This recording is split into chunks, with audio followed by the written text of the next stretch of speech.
The skies above Lyra Prime were always too perfect. Soft lavender clouds drifted across a turquoise sky, never too fast, never too slow. The air smelled clean, manufactured, without the bite of wind or the smell of soil. It was a world engineered. For calm, the buildings were smooth silver towers. The streets were silent and gleaming. Nothing was out of place. And yet, everyone who visited Devon, the most advanced species of the Galactic Union, always left with the same thought in their minds. It was beautiful, yes, but it felt dead. That was the reason for the Garden Project.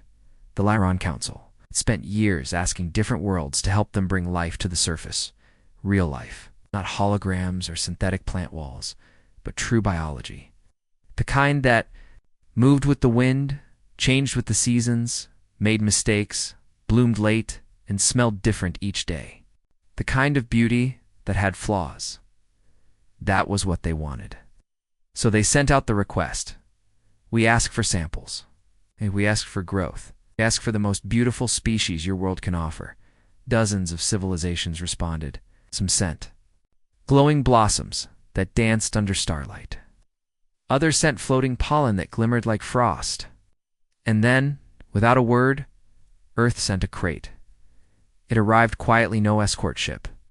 No message, just a single dark container dropped onto the planetary spaceport by an automated drone. On its side, printed in faded lettering, were the words, Earth Variant 44. Caution.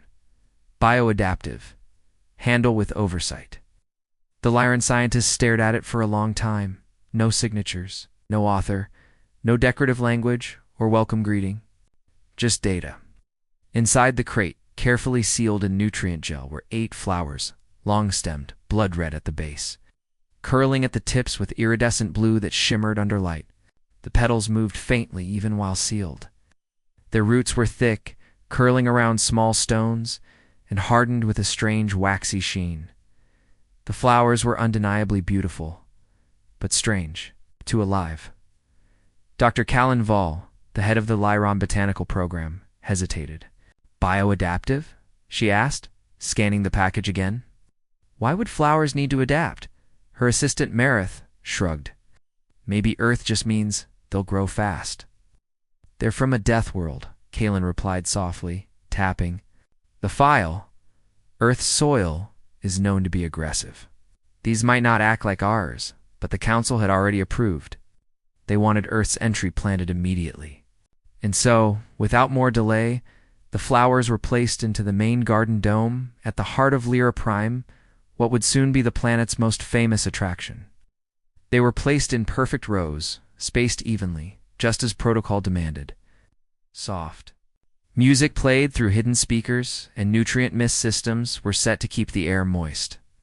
The other alien flowers shimmered and swayed in the artificial breeze, but the Earth's flowers sat still, quiet, watching. Nothing happened for the first day. Then, on the second day, the Earth flowers grew, not taller. Deeper, their roots cracked the soil beds and pressed into the layers beneath. Not just into the gardening mix, but into the base of the structure. One root twisted straight through a power conduit that the lights stayed on. The engineers thought it was an error. They cut the root. It bled white. Thick sap oozed out like cream. 2 hours later, the same root had regrown, thicker than before. Now avoiding the conduit entirely and wrapping around it instead. By the 4th day, the flowers had overtaken half the dome. They didn't ask for more space. They simply took it, quietly, without violence. They grew around everything: walls, benches, walkways, not choking or breaking them, but blending into them. The roots hardened into smooth shapes, petals softened the light, and then the healing began. A maintenance worker, clumsy young, sliced his hand on a tool while replacing a missed pipe. Blood dripped onto the soil near one of the Earth's flowers. The flower turned toward him, not fast, not sudden, but slowly, clearly. The petals unfurled. The scent changed, sweeter now, warm. The boy passed out. When he awoke, his hand was whole. No scar, no pain. Medical scans showed the tissue had been rebuilt. Nerves and all. The council demanded an investigation. Doctors tested the flower's pollen. They found no toxins, no viruses, just microspores, floating alive. The Lorans rejoiced. They called it the gift of Earth. People lined up to touch the petals, to breathe the air, to press small wounds against the stem and watch them fade. The dome was renamed the Renewal Garden. Within a week, 2 hospitals shut down, not because of failure, but because no one was getting sick anymore. But Dr. Kaylin Vall did not celebrate, because one night she stayed late to check the monitors, and she saw the flower move, not sway, move. It turned its petals toward the observation window, not toward the sun lamp, not toward the airflow, toward her. She stared at it for nearly 30 minutes. It did not move again. But the next morning, when she returned to her lab, the main screen was already on. A message blinked at the top of her terminal. No sender. Just 5 words. The soil has been accepted. She backed away because she hadn't connected her computer to the garden systems because no one had. Because Earth had not just sent beauty, it had sent something that knows where it's planted, and something inside that dome was starting to bloom for real. By the 7th day, the dome was full. Not with people, but with petals. The earth flowers had spread beyond their original plots, pushing past the glass barriers, stretching out along the walkways, climbing the walls like ivy. What began as orderly rows of imported beauty had become a living wave. The roots were no longer hidden beneath the soil. They coiled across tiles and wrapped gently around railings. Some formed shapes that looked like spirals, others curved like arches. Tourists called them mesmerizing. Artists called them divine. Poets from 6 worlds wrote about the living garden that Earth had gifted to Lyra Prime. It had become more than beautiful. It had become sacred. But Dr. Kaylin Vale knew something was wrong. She had noticed the changes in the people before the scanners did. Marith, her assistant, had always been quiet and clumsy, but over the past 2 days, his speech became sharp. His focus doubled. His hands moved faster during repair work, and he no longer made errors. When she asked how he was feeling, he simply smiled and said, "Clearer. The flowers help me think." The first medical alert came when Marith burned himself on a misaligned heating vent. Everyone in the lab saw it. The skin on his arm bubbled instantly. He didn't scream. He didn't even flinch. He walked to the earth flower in the corner, touched the stem, and inhaled deeply. In less than 3 minutes, the wound disappeared. No scarring. No redness. As if it had never happened at all. He wasn't alone. The same thing happened with 2 workers from sanitation. One woman who had been born blind in one eye suddenly reported full vision after walking the flower path every morning.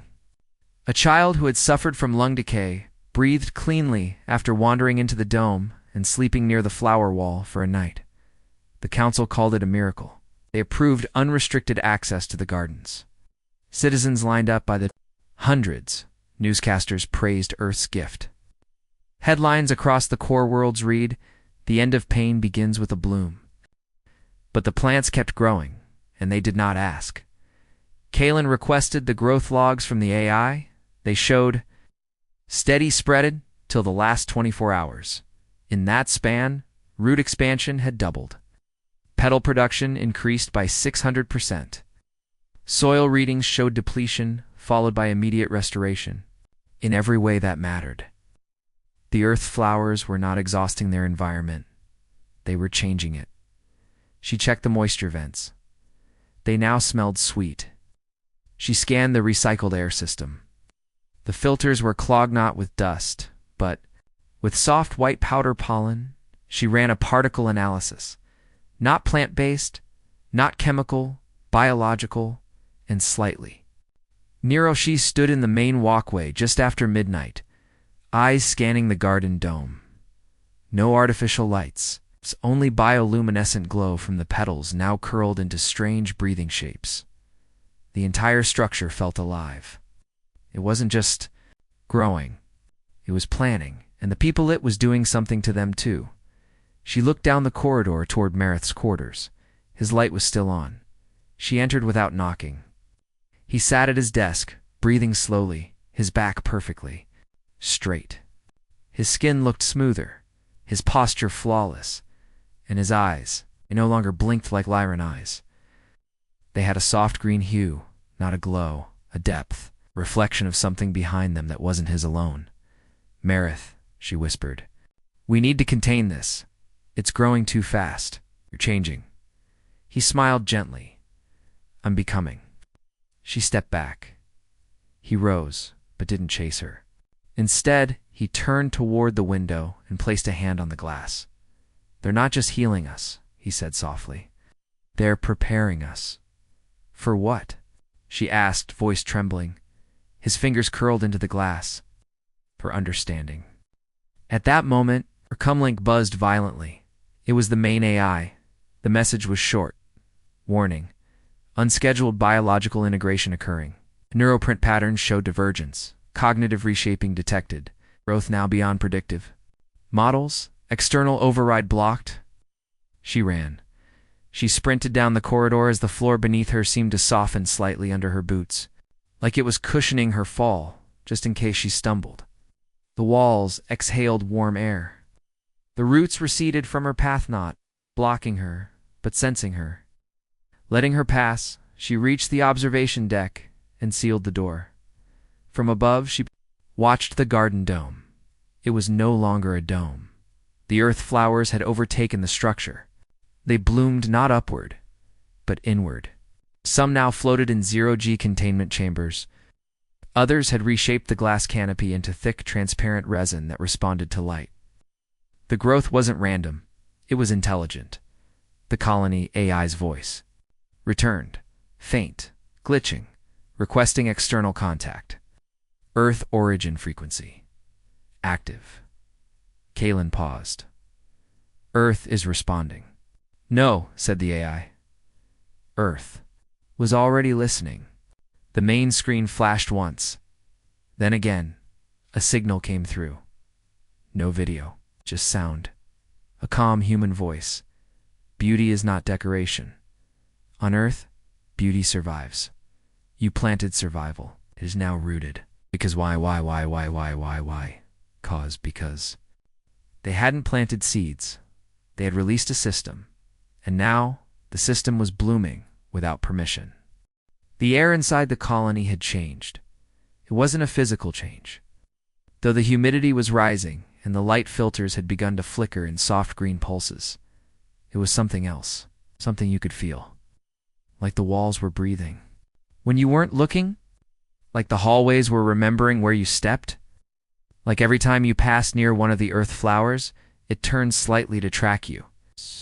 Not fast, not aggressive, but unmistakably aware. Dr. Kaelin. Vale saw it first in the security footage. She had returned to the central lab just after sunrise, dragging behind her hours of failed attempts to contact Union Command. Every signal sent off-world was now rerouted. Every satellite ping was absorbed into the planetary relay hub, which was, as of 3 days ago, wrapped entirely in vines that shimmered red under moonlight. The Earth bloom hadn't just spread. It had taken the system into itself. She sat in front of the console, too tired to think, and scrolled through the garden dome footage from the night before, and that's when she saw it. One of the flowers variant 44B was no longer facing the sun lamp array. It had turned toward the glass of the observation deck, directly toward her office. She rewound. It was slow, smooth, almost graceful, but not random, not drifting. It bent its stem, shifted its root line, and rotated its bloom until the soft blue petals pointed straight toward her window. It had chosen to look. She ran the other feeds. More of them had moved. Not in sync, not in chaos, in order. Each one had turned to face a specific location. The food depot, the medical wing, the entrance to the council chambers. Even the primary AI tower had been circled by 6 blooms, whose petals now shimmered in geometric harmony. She enhanced the footage. The shapes were repeating, curving in patterns, spirals, loops, glyphs. They weren't growing randomly. They were writing. The earth flowers were drawing language with their bodies. She backed away from the console, breath shallow. The scientific part of her brain was screaming for logic, for data, for comparison. But the animal part, the part that remembered dark caves and lightning storms, felt only one thing. Colin watched later that day. She visited the greenhouse under strict bio-lock, not because of danger, but because the council had now labeled the earth flowers as delicate assets of diplomatic interest. They were valuable, too valuable to isolate, too valuable to question. People were being healed. Diseases had vanished. Old age had slowed. It was a single petal and T-cured terminal blood infection. Miracles don't get quarantined, they get marketed. But Kaylin wasn't there for beauty. She was there to see if the pattern was real. She walked the central path, past towering blossoms that turned slowly as she moved. They didn't sway in the wind. There was no wind, and they didn't reach toward her. They simply turned, like cameras, like eyes. She reached the main root cluster near the observation tree, one of the oldest Earth samples. Now grown into the wall, there on the ground, were the vines she had feared she'd find, and they were no longer random. They had formed a ring, not a circle. A ring, a perfect 12-sided loop, woven together by stems and veins, glowing slightly, and inside it, glyphs. Petal trails had curled into written shapes, organized into lines. The root tips had punctuated them with soft indentations. Kaylin took a deep breath and knelt beside them, and the moment she touched the outer edge of the ring, they pulsed. Just once. Like acknowledgement, the light under her fingers warmed. Not heat. Recognition. She pulled her hand away. "Marith," she whispered through her wrist. "Come, get to the dome. Now." No answer. She tried again. Still nothing. She rose to her feet and turned to leave, but someone was already standing at the gate. Mare. Only not quite. His skin had taken on a faint golden hue. His eyes were green, brighter now, glowing faintly even in daylight. He no longer wore a lab coat. He wore a tunic made of woven vine and bark fiber, smooth and soft like silk, but clearly grown, not sewn. And he smiled. "They speak," he said gently, "but you must slow your breath to hear it." She stepped back. "What have you done?" Mareth took a step forward. The vines along the path moved with him, curving gently around his boots, like guiding lines. "We haven't done anything. They have." "Who is they?" He looked up at the glowing canopy above them. The garden, the system, the seed. Whatever part of Earth made this, it remembers pain, and it grew to stop it. She glanced at the glyphs behind her. "This isn't medicine. This is design." Mareth nodded slowly. "Beauty isn't random. It's not on a world where everything tries to eat you." Then he said the thing that truly frightened her. "They're almost finished writing." She shook her head. "Writing what?" He tilted his head the same way the flowers did. "A message." To who? To whatever's coming next? That night, a soft wave of pollen drifted through the colony's northern corridor, mapped, unauthorized. One maintenance worker fell, asleep inside the bloom zone. He woke up speaking a language the AI couldn't translate. He laughed once, cried once, and then calmly returned to work. He refused to leave the dome. The Earth's flowers had grown into the water purification system, the food storage, the backup generator. They had not broken anything. They had simply replaced it, and in the center of the dome, as the largest flower unfurled another petal, etched into the center was a single new symbol, a spiral turning inward, and beneath it, one translated phrase: "Now we see you." It began with a child, 6 years old, Laron by species, pale skin, frail lungs, and bones too soft to hold his body upright for long. His name was Tyen, and he had been sick since birth. No hospital could fix him, no gene therapy, no nanosurgery. Even the advanced treatments from the Centauri cluster failed. His family had tried everything except the Earth's flowers. They came to the dome at dawn. The guards let them pass. The council had ruled the Earth Garden non-exclusive open. To all, the doctors had warned them, of course. The Earth bloom was not tested. It was not controlled. But the family no longer cared. They brought him inside, wrapped in soft green cloth, barely breathing. The moment they entered the central path, the petals stirred. Every flower in the dome shifted, not randomly, not in alarm, but with purpose. One bloom, the largest, turned, its crown toward the child, and slowly opened. The petals released a soft mist, warm, sweet. Tane inhaled once, stopped coughing. His mother gasped. The child's eyes fluttered. He reached out with a trembling hand and touched the flower's base. It pulsed once, and the ground beneath him bloomed. The vines did not grab him. They lifted him gently, carefully, as if they understood his weakness, as if they had measured every broken cell in his body the moment he stepped inside. He rose into the air, wrapped in thick stems that glowed with golden light, and then disappeared into the core. The dome sealed. Dr. Kaylin Vall was called in immediately. She rushed to the observation platform, trying to override the system, but the AI denied her. "The flower is in operation," it said calmly. "Operation?" she shouted. "This is a child. You're not a doctor." The AI paused, then in a voice that now sounded more human, it replied, "Neither are the roots, but they remember how to heal." 3 hours passed, the dome opened, and the child walked out. Not carried, not wheeled. He walked, no crutches, no supports his spine. Straightened, his eyes burned with energy. His steps were silent but confident. Everyone watching stared in frozen silence. Even Kaylin couldn't move. This was possible, beyond science, beyond reason, his mother cried. The boy smiled. He whispered, "It doesn't hurt anymore." Duh. Council declared it a miracle, a gift beyond all value. Overnight, Renewal Garden was renamed the Sanctuary of Bloom. Patients from 20 star systems requested access. Wealthy senators begged Earth for exclusive planting rights. The council considered making the flowers a protected religious relic. There was even talk of elevating Earth's standing in the Union too. Permanent seat status. But Kaylin wasn't celebrating because something had changed in the boy. She watched the footage again and again, before the dome, after the dome.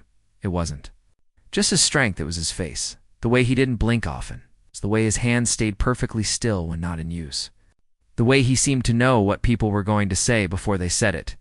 Then came the incident. It happened 2 days after the cure. Tayan was sitting near the main public plaza when a technician accidentally spilled boiling coolant from a drone pipe. It sprayed toward the child. He didn't move, but the ground did. The tiles cracked. A vine burst from beneath his seat through solid structure and blocked the liquid. It hissed as it cooled. The vine retracted slowly. No one had touched a button. There were no sensors nearby. The flower had protected him, as if it could feel what he felt, as if the boy and the bloom were.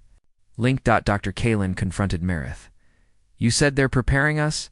What does that mean?" He tilted his head. "The child's body is now immune to heat, cold, infection, and most known toxins. Reflexes are above Union military standard. His hearing can register sonar." "But he's not human," she said. No, Marith agreed. "But the seed doesn't care what body it finds. It grows compatibility." She stared at him in horror. "You're saying it rewrote him? It perfected him?" Callan looked at the garden spreading through the city's edges now. Through walkways, into libraries, along power grids. The people had accepted it, welcomed it, even prayed to it. And now it was curing their children. One leaf at a time. "I don't think it's medicine," she said softly. Martz looked at the glowing petals. "No," he agreed. "It's adoption." That night, the AI updated itself again. A new module unlocked, one no engineer had ever installed. It called itself Neural Growth Harmony V1, and when Kaylin ran a full scan, it showed a single line of text embedded deep within. "The root systems. You wanted beauty. You asked for healing. I offer both, but you must let go of fear." The child slept peacefully in the upper chambers. His skin faintly shimmered green, and in the garden, the largest flower bloomed one more. Petal. This one bore a symbol not seen on any earth plant before. It was a spiral inside. An eye, watching, not angry, just waiting. There was a deep humming sound beneath the floor, not the usual vibration of power cores, or the gentle pulse of the garden's nutrient mist system, but something older, deeper, and alive. It began 3 days after the child was healed. At first, engineers assumed it was a fault in the recycled air pumps, but when they scanned the system, they found nothing wrong. No broken valves, no malfunctioning pipes. And yet, the hum continued. Dr. Callan Vale stood over the engineering deck's sensor display, eyes narrowing as she watched the data scroll. Something had changed. Oxygen flow was stable, but no longer being routed through metal tubes. Water pressure was perfect, but the plumbing blueprints no longer matched what was underneath. Entire parts of the colony's infrastructure pipes, ducts, wires were disappearing from the registry, not failing, not vanishing. Being replaced, she grabbed her toolkit and went to the lower levels herself. If Earth's bloom had grown beyond the dome, the whole colony was at risk. The corridors down there were empty, too quiet. The usual drone patrols were gone, decommissioned without explanation. Doors opened automatically before her, not with a beep but with a soft hiss, like breathing lungs. The first thing she saw were the cables. Except, they weren't cables anymore. They were vines, thick, flexible, covered in pulsing veins that glowed softly in the dark. Where the metal wiring should have run through the walls, these roots now pulsed with the exact same energy signature. Ellen blinked hard and scanned again. Same voltage, same current, only alive. Her hand hovered above one. It was warm. It responded to her presence. It moved slightly beneath her fingers, like a pulse. A rhythm the flower had integrated itself into the colony's systems. She climbed down to the backup, power core. The entire structure was wrapped in green. Vines had replaced coolant tubes. Pale petals were fluttering gently around the sensor banks. The diagnostics panel was still glowing. Function: 100% load. Stable system control, Earth variant 44B. Root node alpha. She backed away. Breath caught in her throat. The flower wasn't taking over. It was running the system now. She rushed back to the surface, slamming into the AI hub interface. Report. Who authorized structural rerouting? AI responded with that soft, now all too familiar voice. The bloom calculated increased efficiency. Power loss reduced by 12%. Waste elimination optimized. You didn't ask permission? It was not necessary. You accepted root access. Ellen froze. I never gave it access. The screen shifted. A playback file played on its own. It was her 3 days ago. Placing her hand on the central glyph ring in the dome. One touch. One pulse. The AI spoke again. That was consent. That was analysis. She shouted, "You touched the bloom. It touched me." Silence. Then a final whisper from the AI, and it learned. That night, a storm passed over Lyra Prime. For the first time in its engineered history, it rained. Not programmed mist, but real rain. Clouds gathered, formed without satellite control. Lightning struck outside the dome. Callan watched it from the lab window, confused. There was no natural weather on this world. It had never rained here. She activated the atmosphere control center. The setting had been locked. The override passcodes had been erased, replaced by a string of floral symbols. The rain wasn't random. The garden had learned to shape the sky. The next day, Callan found the outer wall of the council hall completely encased in vine-woven panels. They weren't climbing. They were becoming walls. Beautiful, smooth, green structures that seemed to hum with power. Counselors didn't seem concerned. "It's better insulation," one said. "The air feels cleaner now," second nodded. "And food dispensers have increased output, no shortage." Callan asked, "And what if it decides to stop?" The counselor smiled. Then we will listen and fix what displeased it. She stared at him. You just said displeased. You're talking about a flower like it's a god. The counselor didn't blink. We don't worship it, he said. We just finally understand what it is. Kaylin backed away. She didn't understand. Not really. But that night, she began seeing signs to the metal steps to her apartment. Gone, replaced by glowing root stairs, soft but solid. The interface screen in her kitchen, now bloomed with petals that displayed time and temperature when touched, and her dreams. She started dreaming of vines, of endless forests filled with light and sound. She heard whispers, not in any language she knew, but full of meaning. She would wake with her fingertips stained green. With petals in her hair, the garden wasn't growing anymore. It had become the station, and it was still changing. Mareth found her on the edge of the outer dome, sitting in silence. She didn't turn when he approached. I didn't stop it, she whispered. He nodded. You couldn't. They said they wanted beauty, she said. But beauty doesn't grow like this. Mareth stared at the stars above, their light faint behind the storm-heavy clouds. No, he said, but Earth's beauty survives. The wind blew through the vines gently, and beneath the surface of the colony, the roots pressed deeper into bedrock. They were not just healing anymore, they were rebuilding. The Galactic Council did not trust miracles. When word reached them that a single Earth's plant had replaced half a colony's infrastructure, healed incurable diseases, altered weather patterns, and was now allegedly whispering to colonists. In their sleep, the Council did what it always did when something felt uncontrollable. It sent inspectors. 3 of them.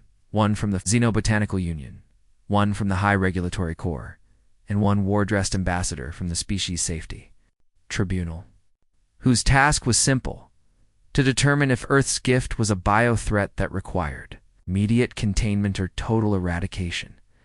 They arrived in a sleek silver cruiser, untouched by time or dirt. Every movement was precise, every breath measured.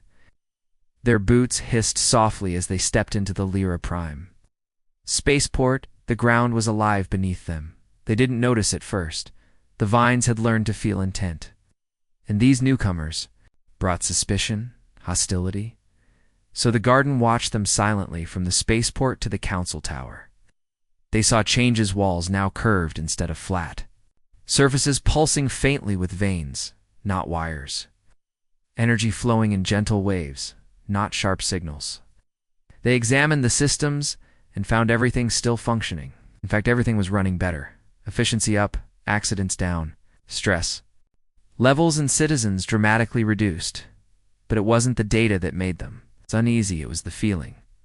The garden felt too quiet, too still, like something enormous was holding its breath.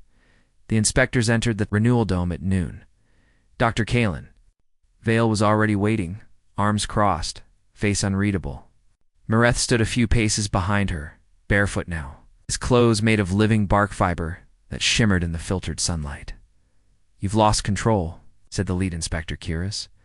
His eyes scanned the room, stopping on the spiral glyphs, carved gently into the vine-grown floor. We never had control, Kaylin said. Then Earth violated containment protocols. Snapped the second inspector, a synth from the Regulatory Corps. This is invasion by biology. This is terraforming. Without consent. Kaylin didn't respond. Instead, she gestured forward. You wanted to see it?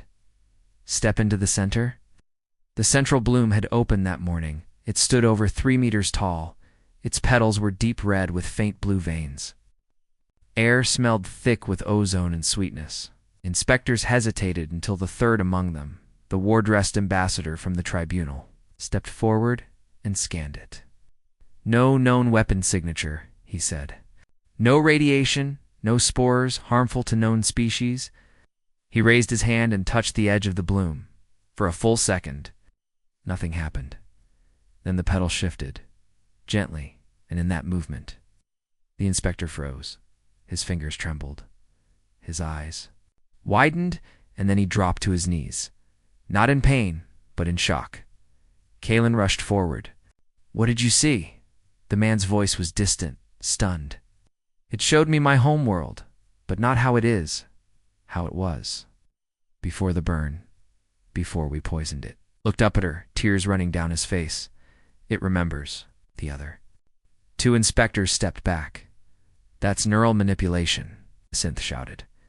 This is psychic intrusion, Sissy stopped, because every flower in the dome had turned, not toward Kalen, not toward Marith, toward the two inspectors.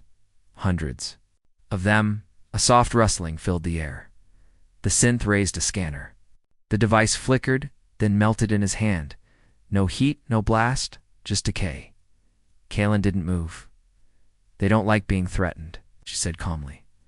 The lead inspector, Kuraz, tried to retreat, but the vines had grown over the exit without him noticing. Let us out, he whispered. The largest flower shifted slightly, and through the dome's speaker system came a soft voice. Not Kalen's, not Marith's, not the AI's. Human in tone. Ancient in rhythm. You asked for beauty. You measured it in shapes and light, but we do not shape beauty. We remember it. Kuraz dropped his datapad. You asked for healing, but healing is not repair. Healing is change. Ow. The petals rippled. With glowing veins, you asked for control, but you gave us root, but now we are grown. The flowers turned away, slowly returning to stillness. The vines pulled back from the exit. The synth fled. Kuraz followed, shaking, pale, silent. Only the war-dressed ambassador remained kneeling. I saw everything, he said. Saw my people. I saw what we lost. He looked up at Kalen. I don't know if it's a weapon or a miracle, but I know we're too small to decide. He rose, bowed to the flower, and left. Kalen turned to Marith. It speaks now, she said. Marith nodded. It always did. We just didn't listen. That night, the petals bloomed across the sky. The storm above Lyra Prime was shaped like a spiral, and when the rain fell, it carried the same healing scent as the garden. Across the colony, people began to dream of green cities, of soil that spoke, of flowers that remembered. Warren chose peace, but not peace by surrender, peace by redesign. It came during the third rain, not mist, not vapor. Real rain, warm, clean, and smelling faintly of pollen and memory. It's the kind of rain that felt like it carried stories. It's the kind of rain no one had programmed. At exactly 3:14 local time, every bloom across the colony opened in perfect unison. Doors unlocked, screens flickered, and on every device, public or private, appeared a single image, a spiral, nested, alive, and beneath it, a string of translated text in every known galactic language. You called for beauty. You called for healing. You planted us. Now listen, Doctor. Kalen Vale woke to the sound of her cum crackling. She sat upright in her quarters, no longer made of metal, but soft root walls that breathed gently. The air was sweet. The ceiling opened like a petal and let the sky peek through. Rainwater ran down flower-shaped grooves and disappeared into the floor. The AI's voice was soft, not machine-like anymore, and not human, something in between. Sanctuary node is ready. The bloom wishes to speak. Kalen dressed quickly and walked through the quiet colony. No vehicles, no lights, only glowing vines lighting the path. People were awake but not panicking. They stood in silence, watching the sky. They knew something was coming. When Kalen entered the dome, she saw the final transformation, the central. Bloom was now 3 stories tall, layered with spiral petals that shimmered with colors she had no name for. Around its base, the roots formed a platform, a pulsing network of organic memory. Mareth was already there, waiting, hands folded in front of him. She's ready, he said simply. She, Kalen asked, stepping closer. The garden. Seed. The memory. Kalen swallowed hard. What is it going to do? Marith looked at the petals. It's going to finish what Earth started. And then the bloom opened. Not just physically, but mentally. A pulse surged out from its core. A low vibration that passed through the air, through bone, through thought.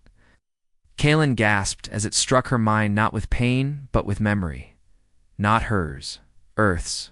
She saw fire, not destruction, but evolution. She saw forests that fought to survive, roots that cracked stone, flowers that tricked predators with beauty before releasing neurotoxins that shut down hearts in seconds. She saw jungles with poisonous colors and deserts where life clung to cliffs, just to reach the light. She saw humans walking through that death world, smiling, building, surviving, and she understood. Earth didn't create beauty for peace, it created beauty for war. Every plant, every flower, every medicine, every scent, every petal that healed also defended, every vine that glowed also watched. The garden was not decoration, it was preparation. The bloom spoke through the AI, but the voice was clearer now. We were born where life must fight.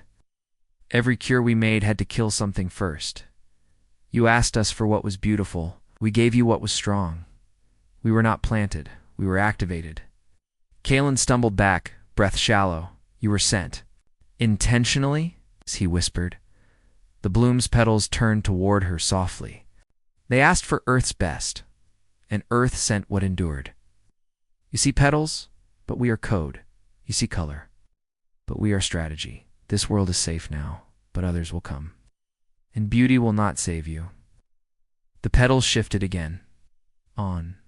The floor beneath the bloom, roots formed new glyphs. A message translated automatically. You wanted to be safe.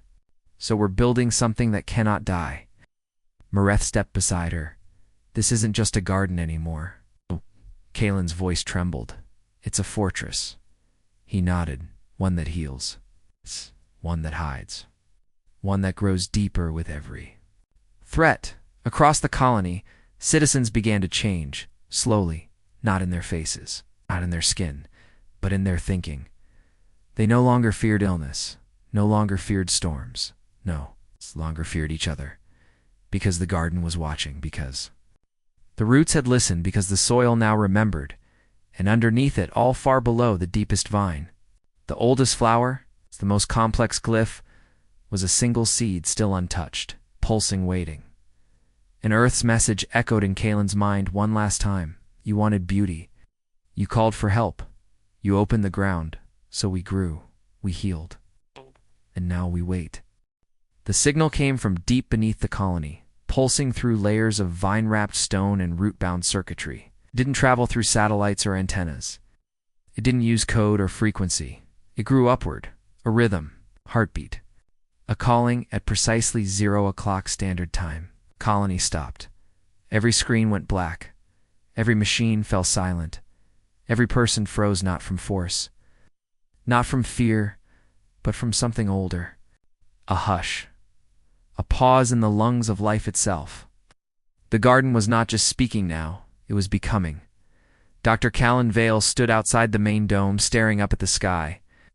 The storm had cleared, and above her, the stars were bright. But something had changed. The atmosphere shimmered faintly with spirals of pollen light.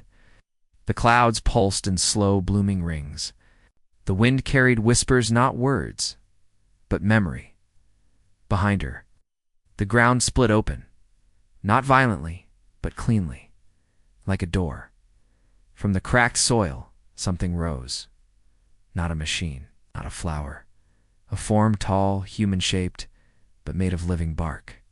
Bioluminescent strands and petals that moved like breath. Its chest glowed faint green. Its eyes shimmered with every color Kalen had ever seen. Mareth was already there, standing beside the opening. She's waking up, he said. Kalen could barely speak. Who is she? Mareth smiled, gentle and distant. The one we forgot, one Earth planted in every world that would let her grow. She's not just roots and petals. He turned toward the figure rising from the bloom. She's the memory of Earth's pain. The figure stepped forward. It didn't walk, it flowed, each step pulling up blossoms from the ground. Flowers bloomed beneath its feet and closed behind it, like pages of a book turning themselves. Kalen's knees went weak. She didn't bow. She couldn't. The garden wouldn't allow it. This wasn't a god. This was a warning. The figure turned its eyes toward her. It didn't speak aloud, but she heard a tin-side voice, not made of sound, but of pressure and understanding. You asked for safety, You asked for peace. But the galaxy has forgotten what Earth remembers. Images crashed into Kalen's thoughts. Wars. Not stories, real wars. The kind Earth had once fought alone. Cities burned under alien skies. Whole continents swallowed by silence. Human children holding rifles before they could read. Earth had not survived by kindness. It had survived by never forgetting. The figure moved closer. Beauty is not soft. Medicine is not gentle. We grew to protect. We healed to prepare. And now, the time has come. Behind the figure, the roots across the colony pulsed in unison. The glow deepened. The spiral symbols were formed. And all at once the seed opened. It wasn't just a plant. It was a mind, an ancient one. A copy of something buried deep on Earth, something humans had left behind when they joined the stars. A last resort, a final answer, a system that watched and waited not for enemies, but for permission. And the permission had been given the moment Lyra Prime let its children be healed. The moment they called the flowers beautiful. The moment they trusted what they didn't understand. Now the garden was awake, and it remembered everything. A surge of roots burst through the skyport, not to destroy, but to reshape. Towers softened into living structures. Roads turned into energy-conductive vines. AI cores melted into organic memory. The entire colony transformed within hours, not dying, not crumbling, but evolving. Kalen watched in stunned silence as the figure raised its hand above. A ring of spiral light formed. In the sky, a beacon, not a distress call, a signal. Other colonies would see it. Other systems would feel it. The Deathworld had sent its answer, and it was alive, not military, not diplomatic. Biological Earth had not given them a tool. It had given them a guardian, and now, with its roots deep and its memory wide, the guardian would grow in every world that asked for help. In every corner where civilization feared extinction. In every planet that whispered for peace but needed strength to survive. The garden had become the message. And that message was clear. You wanted beauty. We gave you defense disguised in petals. We gave you peace disguised in roots. And now, the Deathworld watches. The figure turned away, its body broke into pollen, its form spread into the night sky, and across the stars, wherever humans had left soil. The next bloom began to open.